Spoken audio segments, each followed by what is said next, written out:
showed in the results. It's sea of red out here, and both teams come out fired up, and they don't want to disappoint their fellow student athletes.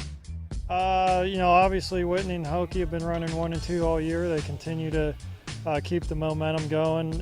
All those girls look pretty good out there, from Whitney all the way down to Casey. They all ran pretty good.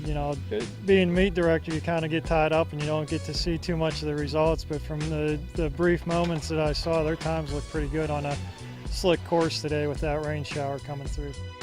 I thought it went really good today, with the weather conditions, but I was proud of myself, and I really should have maybe picked it up more on the second mile, but overall I was happy. What do you think the hardest part of today was? I would say probably the second mile for me, back in the woods, and it was really muddy, so that was probably the worst part for me. Well, I thought it went pretty well. First mile was really fast. Second mile was a bit painful, and then the third mile I knew in the course that the race was ending soon and that the pond was near the finish and that I could just sprint it out. So I feel like the hardest transition is pretty much just telling yourself that you have to keep running, because in soccer you get breaks, but here there's no stopping. You just have to go all out pretty much.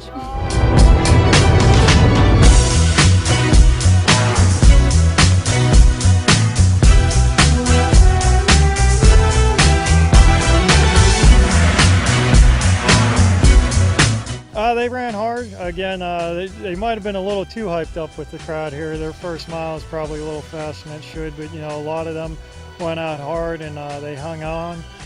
Big day for Aaron Robinson to come back. He was struggling a little bit. Hopefully he'll get a lot of confidence with his performance today heading into next week. Justin's been our #1 all year. He rebounded quite a bit from last week. It was a little disappointed. Had a little allergy reaction last week, and on a fast course he was really beating himself up after that. But he rebounded, perseverance, that's what this sport's about. Jeremiah Hayes and Justin Kane have been coming on throughout the season, so pretty good effort on all 7 of them. Well, I felt really good about it. I had a pretty rough season, but I just want to thank God for letting me come out here and compete. I just want to thank God for my teammates, for pushing me and believing in me, really. What do you think was the hardest part of the race today? I would say mainly the last about 800 meters. I mean, I took out pretty nice. I didn't take out too fast. I was able to push it in the last about 2 miles and then try to hold the pace, really. That was the plan.